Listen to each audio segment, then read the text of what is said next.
समय समुद्र परम पूज्य बाबा साहब डॉक्टर अम्बेडकर जी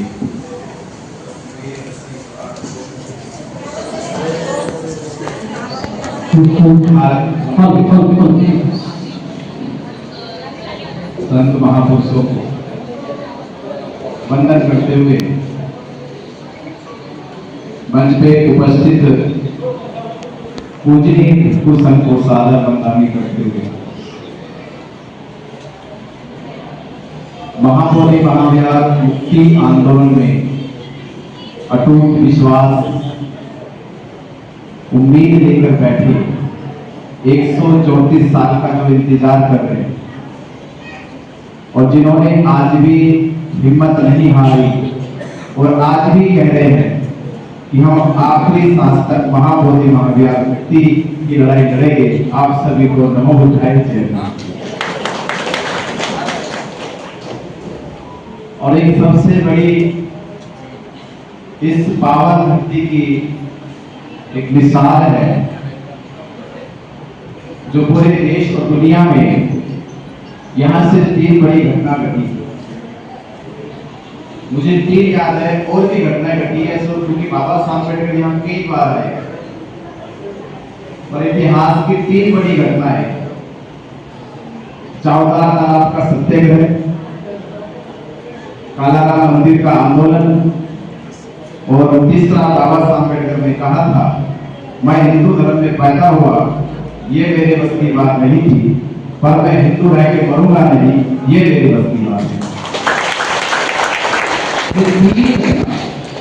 इस धरती पे हुई और तीनों घटनाओं की घोषणा जब बाबा साहब अम्बेडकर ने करी, चौदार तालाब की लड़ाई लड़ी तो चौदार तालाब की लड़ाई बाबा साहब अम्बेडकर ने लड़ी, कालाराम मंदिर की लड़ाई लड़ी तो कालाराम मंदिर की लड़ाई थी और बाबा साहब अम्बेडकर ने जो घोषणा की थी वो 21 साल बाद भी पूरी करी।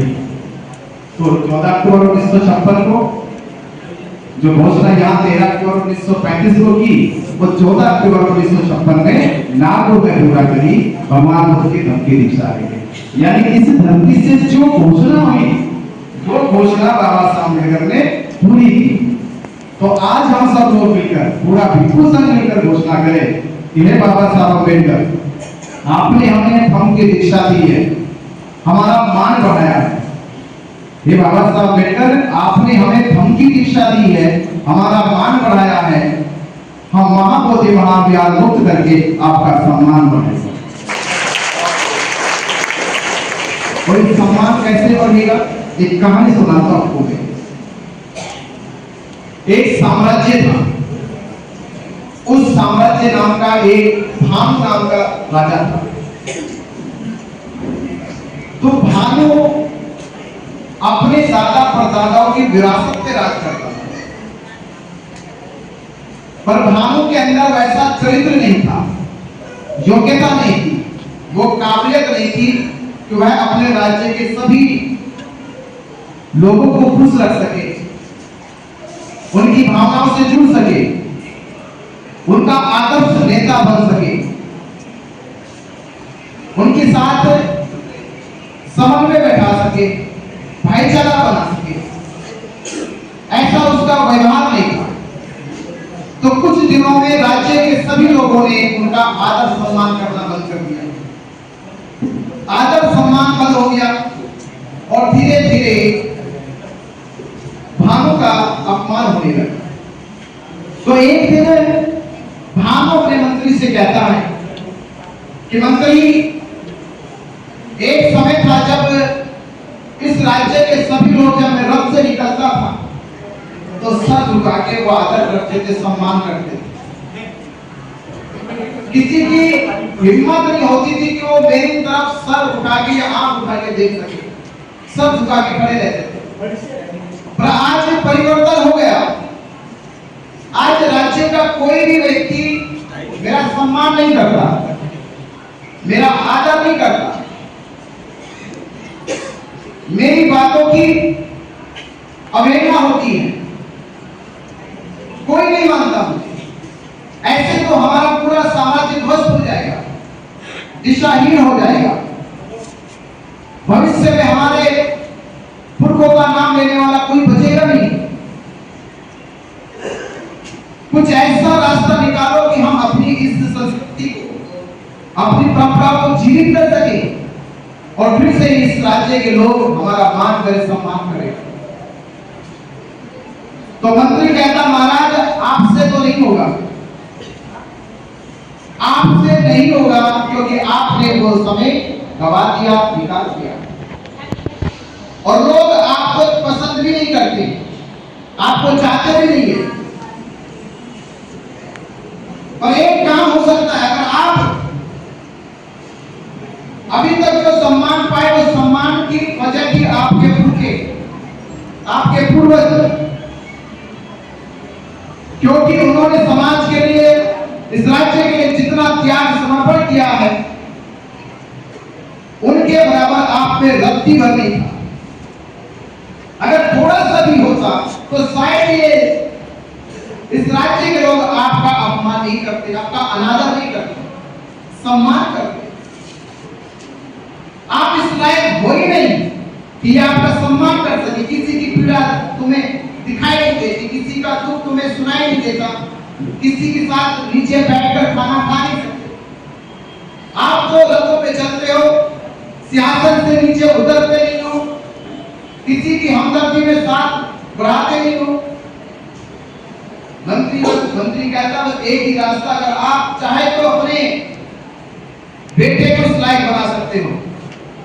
अगर आप चाहते हो कि आपकी परंपरा, आपकी विरासत और आपके इस खानदान का नाम दिल से ऊंचा हो जाए, तो आपको कुछ अपने बेटे को सिखाना होगा, नहीं तो सब कुछ मिट जाएगा, कुछ नहीं बचने वाला। अगर आपने अगली पीढ़ी को संभाल लिया, आने वाली पीढ़ी को बचा लिया, तो आपका साम्राज्य बच सकता नहीं। तो ये मिट चुका है, खत्म हो चुका है, कोई नाम लेने वाला नहीं बचेगा। अभी तक दो चार कोई होंगे हम जैसे लोग, उसके बाद ये नहीं रहने वाले। तो बचाना चाहते हो तो अपने बच्चे को इस काबिल बना दो कि इस राज्य के लोग आपके बच्चे के कारण ही आप और आपके पूर्वजों का सम्मान कर सके। क्योंकि ऐसे नालायक लोग जिन्होंने जीवन में कभी कुछ नहीं किया है, वो हमेशा अपने पूर्वजों के नाम पर ही भीख मांग के खाते। वो सोचते सम्मान हमारा होगा, सम्मान हमारा नहीं होगा, ये कमाई पूर्वजों की है, महापुरुषों की है, जिसकी बदौलत हम कमाते खाते हैं। अन्यथा हमने किया क्या है? हमारे जीवन में ऐसी कौन सी उपलब्धि है, हमने ऐसे कौन से महान काम किए हैं कि समाज हमारा आदर करे, सम्मान करे? हम जिस सम्मान के लायक है, उस सम्मान के लायक किया क्या हमने? हमारी भूमिका समाज में क्या है? तो मंत्री कहता है, महाराज आपकी कोई भूमिका नहीं है। ये जो कुछ दिन सम्मान मिला आपको, ये आपके पूर्वजों की भूमिका थी, अन्यथा आप तो इस लायक भी नहीं थे। तो राजा की समझ में आया, उसने क्या करना होगा? बोले कि बेटे को तैयार करो, उसके अंदर उतना गुण, उतनी काबिलियत, उतना जज्बा पैदा करो कि वो लोगों के दिल में बस सके, वो लोगों का हमदर्द बन सके। और महाराज वो ऐसे नहीं बनेगा कि आप उसे राजमहल में पालो।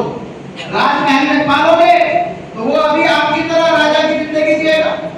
उसे कुछ सिखाओ, त्याग सिखाओ, समर्पण सिखाओ, आदर सिखाओ, सम्मान सिखाओ। उसे सिखाओ कि राज्य के लोगों के साथ, संस्कृति के साथ, विरासत के साथ कैसे दिल से जुड़ा जाता है।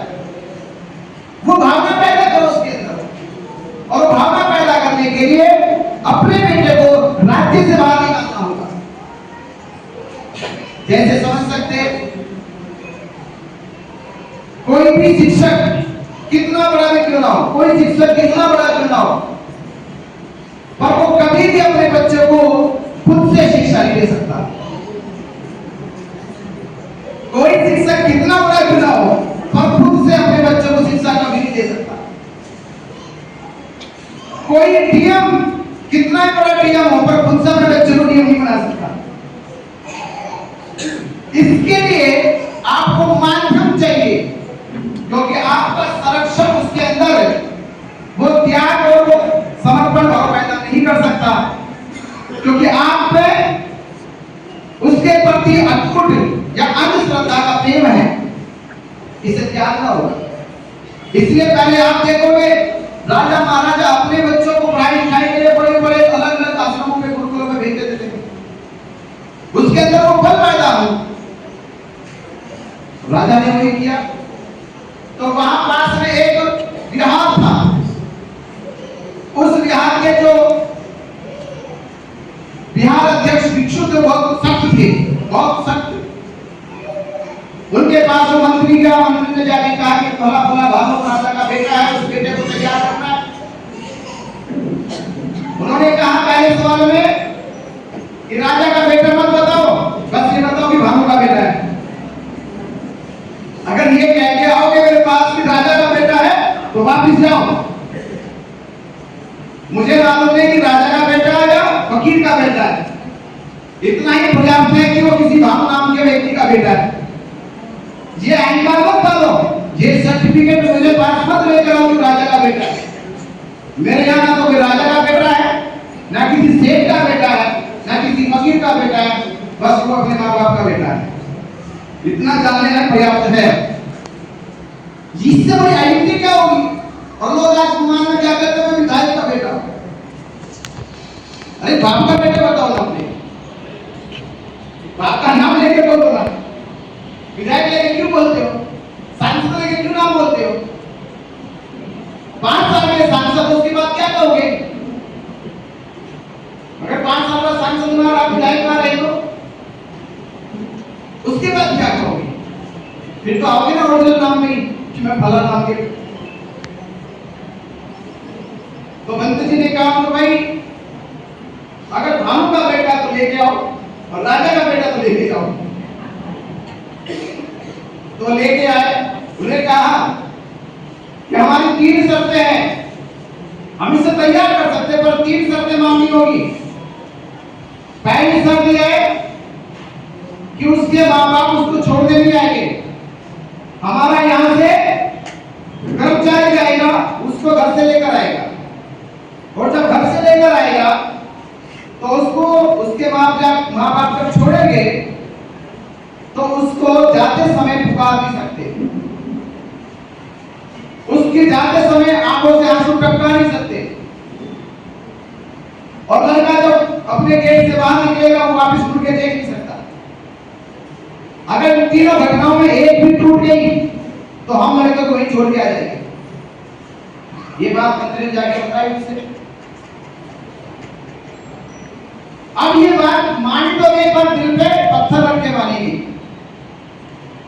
लड़के को ऐसे विदा किया, जाते समय पुकारा नहीं, अंदर से मन और दिल तो रोना था पर आंखों से आंसू गिरे नहीं।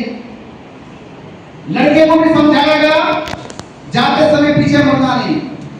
जैसे आप लोग जाते ना कभी तो 10 बार टाटा बाय बाय करते हो, तो बाय बाय बाय बाय, जब तक आंखों से दूर ना हो जाए तब तक बाय बाय। दूसरे का एक भी बार नहीं कर रहे, एक भी बार कर दिया तो मेरे यहाँ दाखिला नहीं होगा, वो चला गया बच्चा।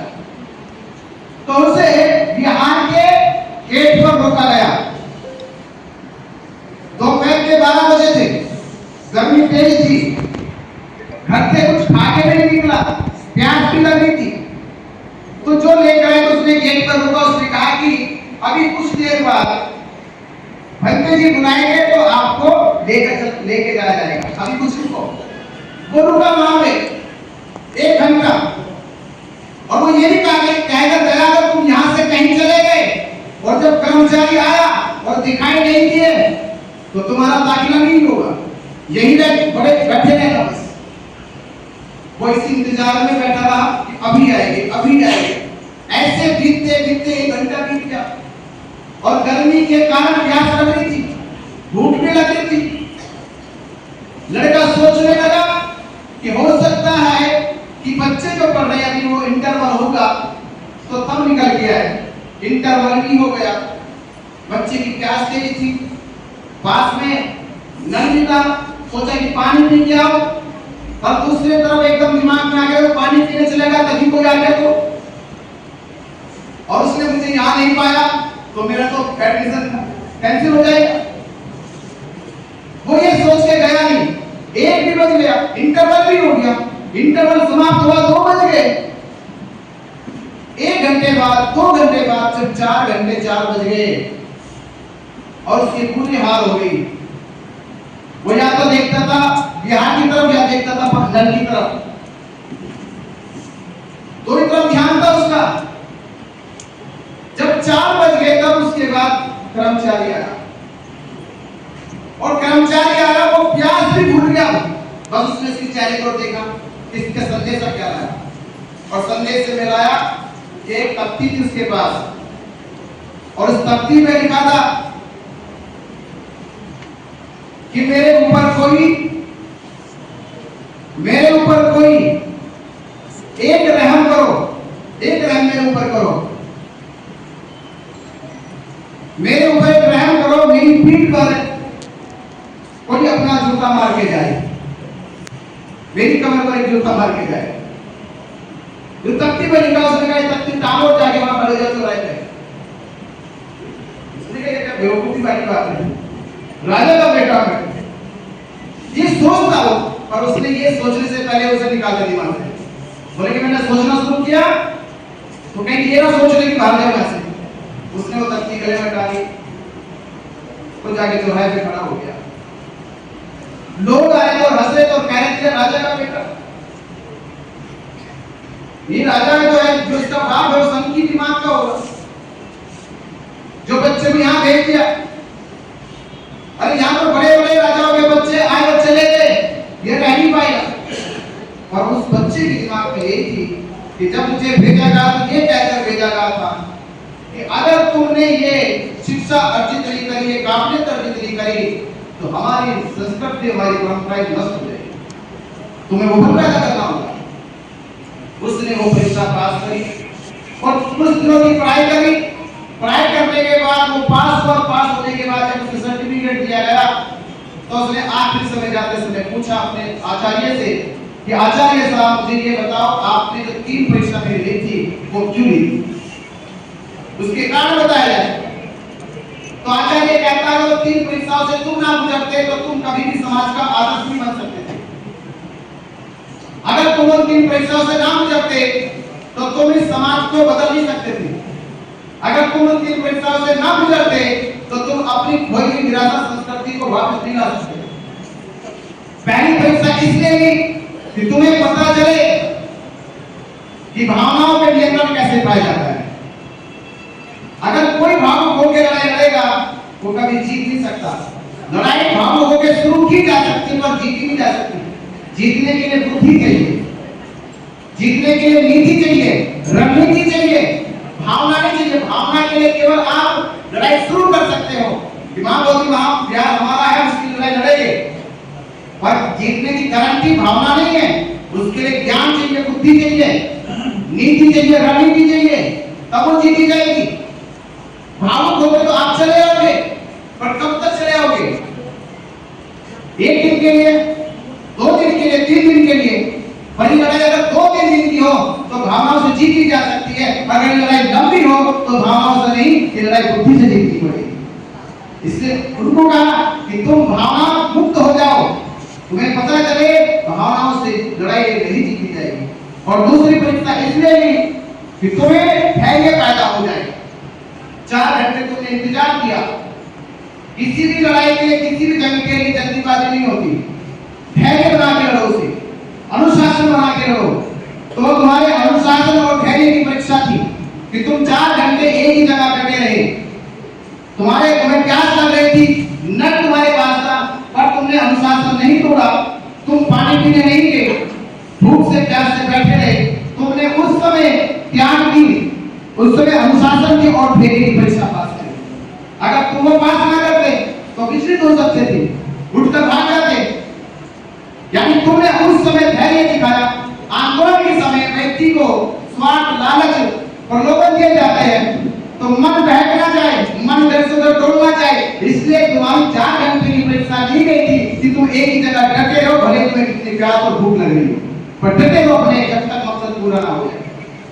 और तीसरी परीक्षा थी तुम्हारे अहंकार को मारने के लिए, कि तुम्हारे अंदर ये अहंकार ना लग जाए कि तुम्हारे साथ 10 लोग हैं, समाज है, तो तुम चाहो मनमानी करो, तो मनमानी ना कर सको, इसलिए तुम्हारे कमर को तख्ती टकराई गई थी कि तुम इतने बलशाली भी नहीं हो। ये बल समाज का है, ये बल है उन लोगों का जिन लोगों ने तुम्हें चुना है। इसलिए अपने बल पे अहंकार ना करना, अपने बल को बलहीन बनाकर समाज के बल की ताकत को समझकर अब ये लड़ाई लड़ना। तो तब उसको समझ में आया कि शिक्षा के साथ ही किसी आंदोलन को लड़ा जा सकता है। और जिस दिन किसी भी आंदोलन में ये दिशा तय हो जाए कि वो लड़ाई बुद्धि से लड़ी जाए, वो लड़ाई समर्पण त्याग से लड़ी जाए, उस लड़ाई में अहंकार पैदा ना हो, तो निश्चित ही वो समाज का आदर्श बनेगा, निश्चित ही वो लड़ाई को जीत के दिखाएगा। इसलिए इस कहानी से हमें समझ में आया इतनी मजबूत होती है। दो आंदोलन को देखा जाए तो दो आंदोलनों में अनागारिक धम्पाल की, जब तो समाज में नहीं था, समाज होता शायद अनागारिक धम्पाल ने जितनी मजबूती से ताकत के साथ लड़ाई लड़ी थी तो उस समय महाबोधि महाविहार मुक्त हो सकता था। पर उस समय समाज नहीं था, चंद लोग पश्चिम बंगाल के लोग थे, उनके साथ मिलकर उन्होंने आंदोलन की शुरुआत करी। कुछ लोग उड़ीसा के थे, उनके साथ मिलकर आंदोलन की शुरुआत करी। और उस समय ना तो महाराष्ट्र के उत्तिष्ठ थे, ना और उत्तर भारत के, उत्तर प्रदेश अन्य राज्यों के उत्तिष्ठ थे। तो उस समय उन्होंने भारत से ज्यादा बाहर जाके देशों में महाबोधि महाविहार की मुक्ति की लड़ाई लड़ी और अलग अलग देशों से समर्थन लिया, तो अलग अलग देशों से सहयोग लिया कि हमें महाबोधि महाविहार कराना चाहिए। उनकी लड़ाई का इतना तो नतीजा निकला कि जिस महंत का महाबोधि महाविहार की जमीन पे कब्जा था, महाबोधि महाविहार पे कब्जा था, सरकार ने ये सोच के कि आगे भविष्य में बहुत समाज अगर बड़ा हो गया, मजबूत हो गया, तो हो सकता है इस महंत को बाहर निकाल के फेंक दे।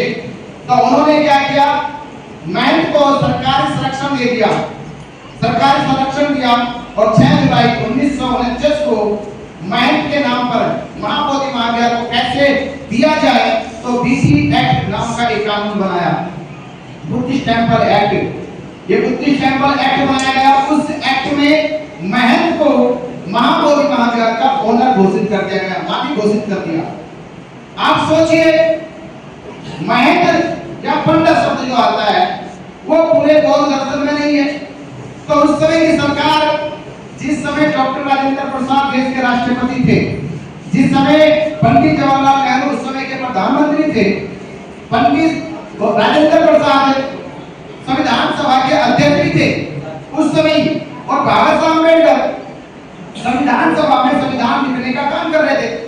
और करीब जुलाई के महीने तक, जब 6 जुलाई 1949 को ये बीटी एक्ट बनाया गया, तो जुलाई महीने तक संविधान का लगभग पूरा काम हो चुका था। लगभग 6 जुलाई 1949 तक संविधान का पूरा काम हो चुका था। तो ऐसी कौन सी जल्दी थी कि डॉक्टर राजेंद्र प्रसाद ने, पंडित जवाहरलाल नेहरू ने बिना बाबा साहब डॉक्टर अम्बेडकर जी की राय मशवरे के ये पूछे बगैर भी, और ये भी मालूम था उनको कि कुछ ही चंद महीनों में संविधान सभा में संविधान पेश किया जाने वाला है। तो जब संविधान पेश हो जाएगा तो संविधान के अनुसार देश में सभी कानून बनाए जाए, लागू किए जाए। 4 महीने पहले क्यों जल्दी थी उनको?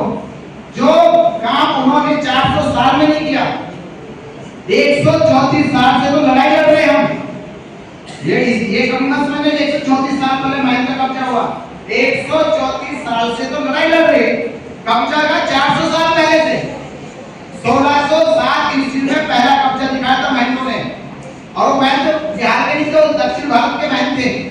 दक्षिण भारत के पंडो महंतों ने 1607 ईस्वी में कब्जा दिखाया और उस समय महाबोधि महाविहार की 15,000 एकड़ जमीन को चुना गया था कि महाबोधि महाविहार के नाम 15,000 एकड़ जमीन है। इसका मतलब पूरा बोल गया सम्राट को तुमने इतना बड़ा साम्राज्य दिया था कि इस धरती को इतनी जमीन इसलिए दी गई कि उस समय बौद्ध धर्म भारत नहीं एशिया और दुनिया तक फैला था। और महाबोधि महाविहार केवल बौद्धों का धर्म स्थल नहीं, वो पूरे विश्व की प्रेरणा स्थल था, प्रेरणा का स्थल था, जहां से पूरी विश्व के लोग प्रेरणा लेकर अपने जीवन में परिवर्तन कर सके और अपने समाज और राष्ट्र और धर्म की प्रगति का रास्ता निकाल सके। इसलिए तथागत बुद्ध के उस धर्म को पूरे वैश्विक स्तर तक पहुंचाने के लिए उतनी बड़ी जमीन का प्रबंध किया था सम्राट अशोक ने, 15,000 एकड़ जमीन 1687 ईस्वी में रिकॉर्ड की गई। उसके बाद ये एक्ट बना 6 जुलाई 1949 को, तब उस समय भी 5,000 एकड़ जमीन रिकॉर्ड की गई थी।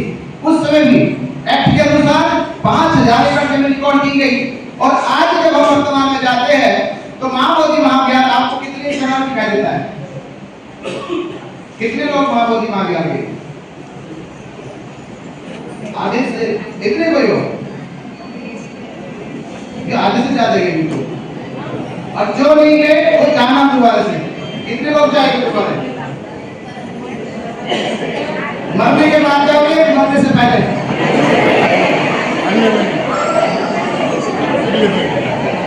देखो मरने से पहले जाओगे तो भूत कहलाओगे, जो मरने से पहले चले जाए तो वो भूत है, और जो मरने के बाद चला जाए तो वो पंडे का गुलाम है। क्योंकि मरने के बाद पंडा लेके जाता हूं, और मरने से पहले जाओगे तो भूत कहलाओगे। तो वहां जाके देखोगे तो करीब महाबोधि महाविहार का जो परिसर है वो अब 5 बीघे में भी नहीं है। और रिकॉर्डेड सुप्रीम कोर्ट और बिहार गवर्नमेंट के प्रस्तावित है कि कम से कम 1.5 किलोमीटर जमीन को खाली कराया जाए, क्योंकि ये वर्ल्ड हेरिटेज है। वर्ल्ड हेरिटेज का मतलब समझो कि पूरे विश्व का केंद्र है। इसे विश्व के दर्शन के लिए चुना गया, जो भारत के लोगों के दर्शन के लिए भी चुना गया। पूरा विश्व इसका दर्शन करेगा। पूरे विश्व के लिए प्रेरणा का, शांति का, मैत्री का, करुणा का स्थल है। केवल ये भारत के बुद्धिस्टों का नहीं है, केवल ये विश्व के बुद्धिस्टों का नहीं, बल्कि बुद्धिस्टों के साथ साथ पूरी दुनिया के लोगों का ये प्रेरणा स्थल है, शांति का स्थल है। और एक चीज और आपको बताऊं, विश्व में किसी भी धर्म स्थल को विशेष तौर पे मक्का मदीना को विश्व धरोहर नहीं कहा गया। रिकॉर्ड बता रहा हूं, मक्का मदीना को भी विश्व धरोहर नहीं कहा गया। यरूशलेम के वेटिकन सिटी के चर्च को भी विश्व धरोहर नहीं कहा गया। राम मंदिर को भी विश्व धरोहर नहीं कहा गया। सिखों के गुरुद्वारे को भी विश्व धरोहर नहीं कहा गया। जैनों के किसी भी बड़े मंदिर को विश्व धरोहर नहीं कहा गया। केवल दुनिया में किसी धर्म के आधार पर महाबोधि महाविहार को ही विश्व धरोहर कहा गया है। इसका मतलब खुद के धर्म स्थल में उतना बल था कि वो केवल भारत के बुद्धिस्टों को दिशा नहीं देते, बल्कि संसार के समस्त लोगों को दिशा दिखाने का काम करते हैं। इतना बल था बुद्ध में।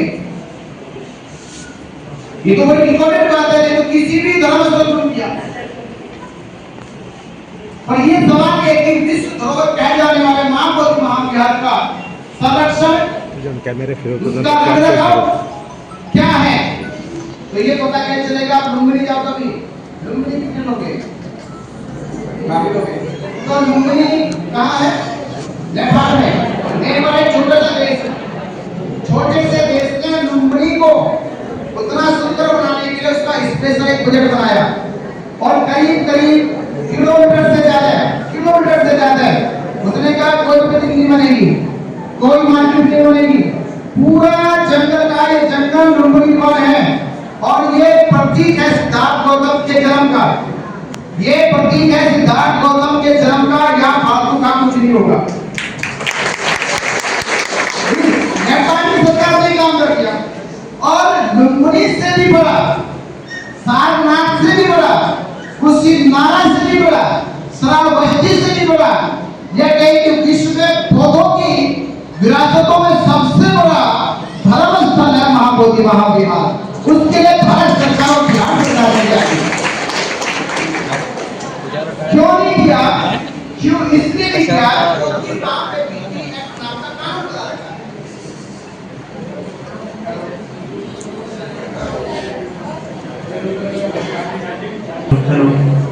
ये सब क्यों नहीं हुआ? क्योंकि महाबोधि महाविहार के ऊपर एक दीमक है। कौन है?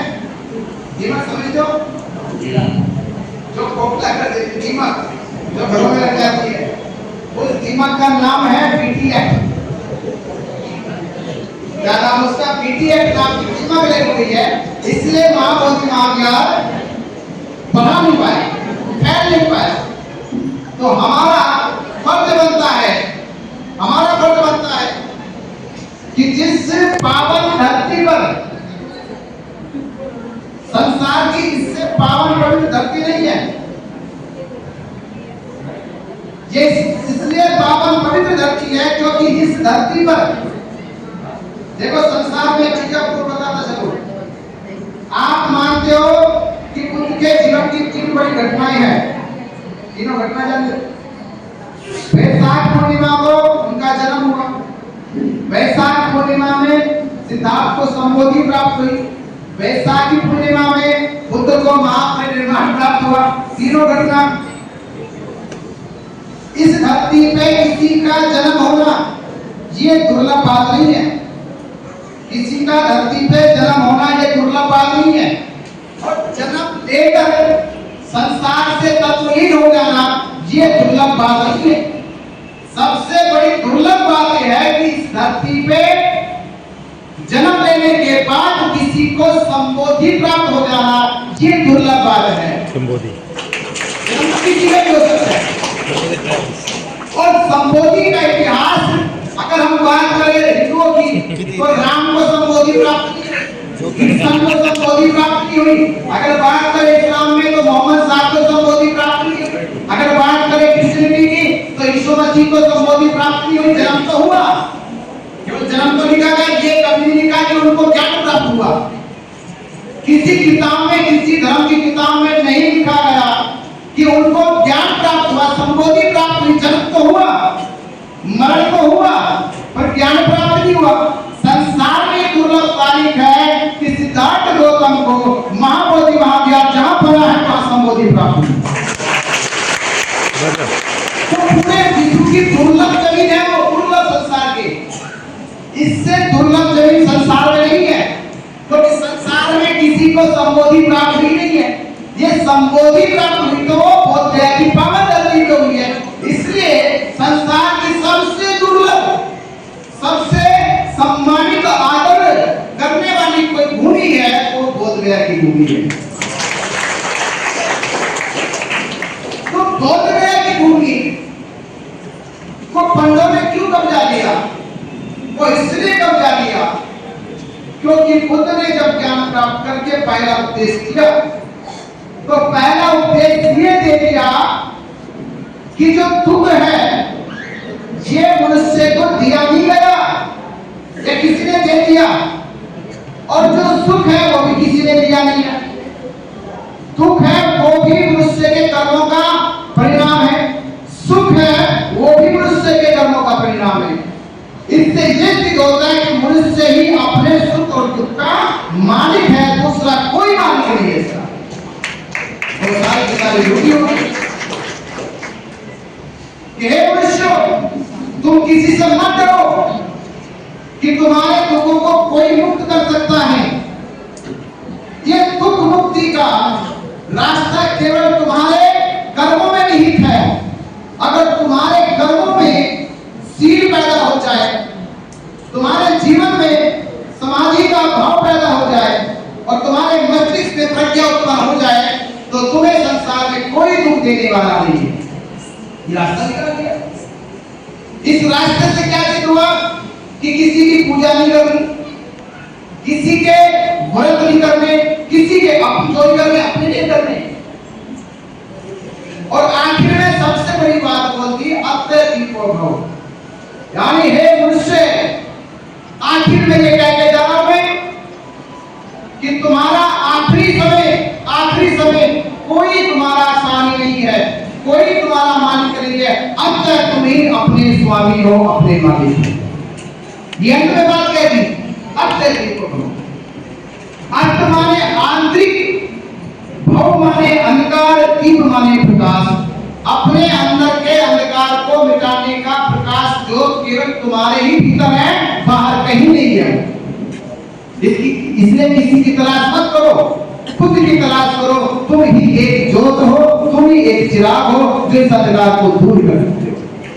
अब ये बात कही तो लोगों के साथ झूठे पड़ गई। इसलिए कहा कि अगर बुद्ध का धर्म संसार में फैल गया तो ऐसे पंडित पुरोहितों चालाक लोगों की दुकानें बंद हो जाएगी, तो उनकी दुकानें बंद हो जाए। इसलिए उन्होंने षड्यंत्र शुरू किया और भारत में समय से जो बौद्ध धर्म के जो पिलर थे वो 3 पिलर थे। पहला पिलर था बुद्ध की शिक्षा, दूसरा पिलर था बुद्ध का भिक्षु संघ और तीसरा पिलर था बुद्ध संस्कृति की विरासतें। ये 3 पिलर थे संसार में बुद्ध इतिहास के। तो बौद्ध इतिहास को खत्म करने के लिए, बुद्ध संस्कृति विरासतों को खत्म करने के लिए सबसे पहले उन्होंने क्या काम किया? बुद्ध की शिक्षाओं को जलाने का काम किया। जो बौद्ध ग्रंथ से बौद्ध शिक्षाएं थी उनको जलाने का काम किया। जो बौद्ध भिक्षु बुद्ध का भिक्षु संघ था उनका कतराम करने का काम किया। और जो बुद्ध की विरासतें यानी महाविहार थे, कुछ विहारों को दफना दिया गया मिट्टी के तले और कुछ विहारों पे कब्जा कर लिया गया और कब्जा करके उन्हें देवी देवता देवी के नाम से घोषित कर दिया गया। ये आज भी हुआ है और आज हमारे सामने होता है। केवल आदिकाल की बात नहीं कर, आज भी होता है। आज भी कहीं उनको कुछ देवता कहते हैं, कहीं कहीं देवता कहते हैं। विश्व भारत के सबसे प्रसिद्ध मंदिर है जगन्नाथ के मंदिर को ये हम नहीं करे, कट्टर हिंदू स्वामी विवेकानंद कहकर गए थे कि इन पंडितों ने केवल कब्जा किया है, एक भी मंदिर इन्होंने बनाया नहीं है, बल्कि बुद्ध के कुछ विहारों पे कब्जा करके इन्होंने देवताओं की घोषणा की है। इन्होंने बनाया नहीं, कुछ नहीं बनाया, इन्होंने केवल घोषणा करके उन पे कब्जा किया है। तो जिस दिन बौद्ध समाज जाग जाएगा, इसलिए मैं कहता हूं कि एक महाबोधि महाविहार की मुक्ति अगर एक मुक्त हो गया, मैं क्या कहता हूं, अगर एक मुक्त हो गया तो अनेक मुक्त हो जाएंगे। तो एक की मुक्ति जरूरी है, अनेकों की मुक्ति के रास्ते निकल जाएंगे। तो ये आंदोलन जब अनागरिक दमराजी ने चलाया तो उस समय उनके आंदोलन को कमजोर करने के लिए बहुत साजिशें रची गई और सबसे बड़ी साजिशों में वो सफल हुए। उन्होंने ये कहा कि ये आंदोलन को नेतृत्व करने वाले श्रीलंका से है और भारत के बुद्धिस्टों और हिंदुओं के बीच में विवाद पैदा करना चाहते हैं। तो कुछ भोले वाला समाज हमारा जो जानकार नहीं था उनके दिमाग में ये भ्रम पैदा हो गया। तो आंदोलन धीरे धीरे कमजोर हुआ। स्वतंत्र सोसाइटी के नेतृत्व में जब आंदोलन चला तो उन्हीं संगठनों के बीच लोगों ने बीच में घूम के हमारे कुछ लोगों के दिमाग में ये भ्रम पैदा करा कि स्वतंत्र सोसाइटी है भारत के मूल के रहने वाले नहीं है, वो जापान के रहने वाले हैं। अगर भारत के बुद्धिस्टों और हिंदुओं के बीच विवाद पैदा हो गया तो इसका खामियाजा भारत के हिंदू और बुद्धिस्टों को भुगतना होगा। और कुछ भोले वाले तो फिर उनकी दिमाग उनकी कंपनी में ये भ्रम पैदा हो गया। और मैं कहना चाहता हूँ उन्हीं लोगों से हमने कहा कि इस बार तुम्हारी ये चाल भी नाकाम हो गई। इस बार का आंदोलन जो नेतृत्व होगा वो ना तो श्रीलंका है ना जापान है, इस बार का नेतृत्व आंदोलन भारत का भिक्षु संघ है।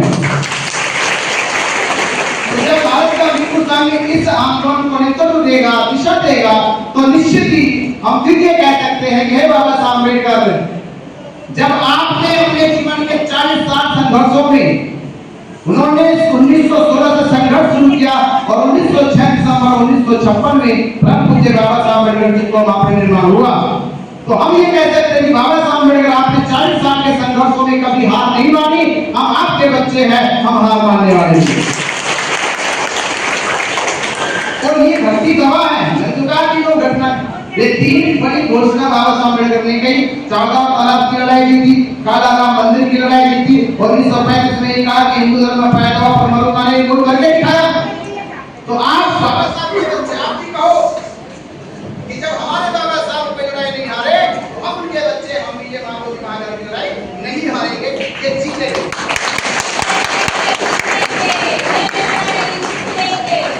और एक चीज और कहता चलो, एक आपने बस बात बता दो। मैं जब बुद्ध के राह पे चला तो मुझे अफसोस होता था। मुझे अफसोस क्या होता था कि बुद्ध के काल में हमारा जन्म नहीं हुआ। बुद्ध के काल में हमारा जन्म नहीं हुआ। हेलो अभी 2500 वर्ष पहले सिद्धार्थ गौतम का जन्म हुआ, हमारा जन्म बुद्ध काल में नहीं हुआ। ये हमें खलता था, अफसोस होता। वो कितने महान लोग थे, कितने उनका जीवन पुण्य धनवान था जिन्होंने बुद्ध को देखा, जिन्होंने बुद्ध के धम्म का स्मरण किया। जिन्होंने बुद्ध की वाणी को 45 साल सुना, वो लोग कितने धन्य होंगे। हमारा जन्म 2500 साल की बात हुआ, हमें अफसोस होने लगा। पर जब ये कदम बढ़ते गए तो आज वो अफसोस खत्म हो गया, क्योंकि हम ये कह सकते हैं आज, ये आप ये करो, अब आप ये कह सकते हो भले आपका जन्म बुद्ध काल में ना हुआ हो, ये अफसोस रहा हो, ये आपको खलता हो, पर आप इस पीढ़ी के धन्य लोग हो, इस समय के सबसे धन्य लोग हो। आपका जीवन धन्य है, क्योंकि जिस धरती पे सिद्धार्थ गौतम को संबोधि प्राप्त हुई थी, उसकी मुक्ति का आंदोलन आपको मिला है। ये अफसोस खत्म हो गया, क्योंकि हमें उस महाबोधि महाविहार के लिए चुना गया जिसकी 2300 साल पहले सम्राट अशोक ने रखी। हम उस महापवित्र आंदोलन की लड़ाई का जिम्मा मिला जिसकी शुरुआत अनागारी धम्मपाल ने की। हमें उस महाबोधि महाविहार की मुक्ति का जिम्मा मिला है जिसमें केवल भारत नहीं, विश्व के लोगों की श्रद्धा और विश्वास है। तो आप सोचिए, आप उतनी बड़ी लड़ाई लड़ रहे हैं।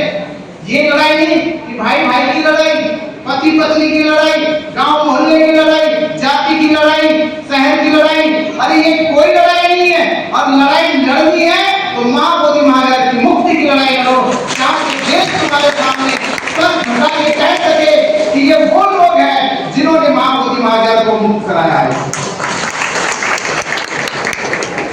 और एक गर्व करना पड़ेगा मुझे, आपके घर के बच्चे जब बड़े हो जाएंगे, अगर उनसे कोई पूछे कि तुम किस परिवार और खानदान से ताल्लुक रखते हो, तो सब उठा के कह सके कि मैं किससे रखता हूं ताल्लुक, कि मैं उस परिवार और खानदान से ताल्लुक रखता हूं जिन्होंने महाबोधि महाविहार को मुक्त कराया है। उसका स्तर करों से ऊंचा हो सके।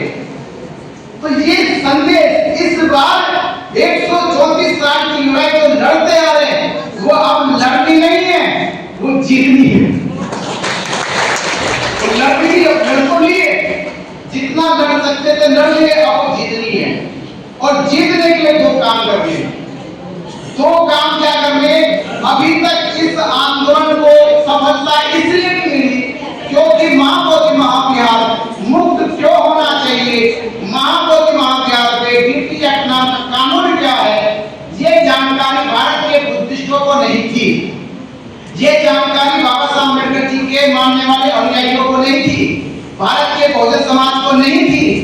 इस बार हमें ये काम करना कि भारत के हर एक राज्य, शहर, गांव और नुक्कड़ पर जाकर हमें महाबोधि महाविहार मुक्ति की जानकारी करानी है, डीटी एक्ट की जानकारी करानी है। जब पूरे देश में हम गौर समाज को जागरूक कर देंगे और जागरूक करके एकजुट कर देंगे, उस दिन महाबोधि महाविहार मुक्त हो जाएगा। तो दो काम नहीं कर पाए, जागरूक नहीं कर पाए और एकजुट नहीं कर पाए। भारत के इतिहास में मुझे बताओ गौर समाज कब एकजुट हुआ है? कभी एकजुट नहीं हुआ। तो महाबोधि महाविहार के लिए एकजुट होना होगा। और ये लड़का लड़की हमने पिछले जेठ जाने से पहले हमने कहा था 12 तारीख को 12 लाख बोध गया में आएंगे। तो ये आंकड़ा तैयार हो रहा था, देश भर से लोग आ रहे थे और उन्हें साजिश रची, हमारे ऊपर फर्जी मुकदमा लगा के 68 दिन की जेल भेजा, ये सोचकर कि जेल चले जाएंगे तो हार मान लेंगे, ये इनका मनोबल गिर जाएगा, आंदोलन छोड़ के भाग जाएंगे। पर उनकी वो गलतफहमी दूर हो गई जब हम जेल से निकले और हमने कहा कि महाबोधि महाविहार मुक्ति का आंदोलन जो बोध गया में 12 फरवरी 2025 से शुरू हुआ और 90 दिन तक बुद्ध पूर्णिमा तक चलता रहा और पूरे देश में उसने क्रांति खड़ी कर दी थी। अगर तुमने उस धरने को खत्म किया है तो हम बाबा साहब अम्बेडकर जी के बच्चे हैं, आपने धरना खत्म किया है और हम आंदोलन खत्म होने नहीं देंगे। उस संकल्प लेके कि भारत में आंदोलन खड़ा हो, मजबूत हो, एकजुट हो, उसके लिए दीक्षा भूमि नागपुर से 17 अगस्त को ये धम्म ध्वज यात्रा कि महाबोधि महाविहार मुक्ति के आंदोलन में जन समर्थन लोगों का मिले और ये जन समर्थन पूरे भारत में जब मजबूत कड़ी जुड़ जाएगा तो अपार संख्या के साथ, अपार ताकत के साथ भारत में बौद्धों की ताकत दिखाई देगी। तो 17 अगस्त से चालू हुआ, 2 सितंबर को बाबा साहब डॉक्टर अम्बेडकर जी की पावन पवित्र अस्थियों को नमन और वंदन करेंगे और वहां चल के 2 सितंबर को पूरे संपूर्ण महाराष्ट्र से और भारत के अलग अलग कोने से बौद्ध उपासक आएंगे, अम्बेडकरवादी आएंगे, बहुजन समाज के लोग आएंगे और उस दिन संकल्प लेंगे, कसम खाएंगे कि बाबा साहब अम्बेडकर आपने हमें बौद्ध धर्म देकर हमारा अपमान बढ़ाया है, हम महाबोधि मुक्त करके आपका सम्मान और स्वाभिमान बढ़ाने का काम करेंगे। तो आपसे इस यात्रा के द्वारा यही संवाद कर रहे हैं कि महाबोधि महाविहार मुक्ति का आंदोलन अब जागरूकता और एकजुटता पर टिका है। हम देश भर में जागरूक करके बौद्ध समाज को एकजुट कर दिया तो आने वाली 12 फरवरी 2026 तक जब एक साल होने को हो जाएगा पूरा, उस दिन हम भारत में बौद्धों की संख्या लाखों में नहीं करोड़ों में दिखाएंगे। ये संकल्प लेके चल रहे हैं। तो इसी आंदोलन के लिए आपके साथ सहयोग समर्थन की जरूरत है कि आप भी बौद्ध हैं और बौद्धों का अस्तित्व महाबोधि महाविहार है, उसको बचाना हमारा उद्देश्य है, क्योंकि हम बौद्धों का अस्तित्व ही महाबोधि महाविहार है। तो तैयार हो? सभी तैयार हो? सभी तो सभी तैयार हो तो एक गिनती हो रहा है 2 तारीख को 2 सितंबर को चैत्य भूमि पहुंचना है। कितने आओगे? वहां आना और संकल्प लेके महाबोधि महाविहार की मुक्ति का तो मैं आपको निमंत्रण देता हूं 2 सितंबर को चैत्य भूमि आइए और वहां पहुंचकर बाबा साहब अम्बेडकर की अस्थियों पर नमन भोजन कीजिए और महाबोधि महाविहार की मुक्ति का संकल्प लीजिए। आपने मेरी बात को ध्यानपूर्वक सुना, उसके लिए धन्यवाद। जय हिंद।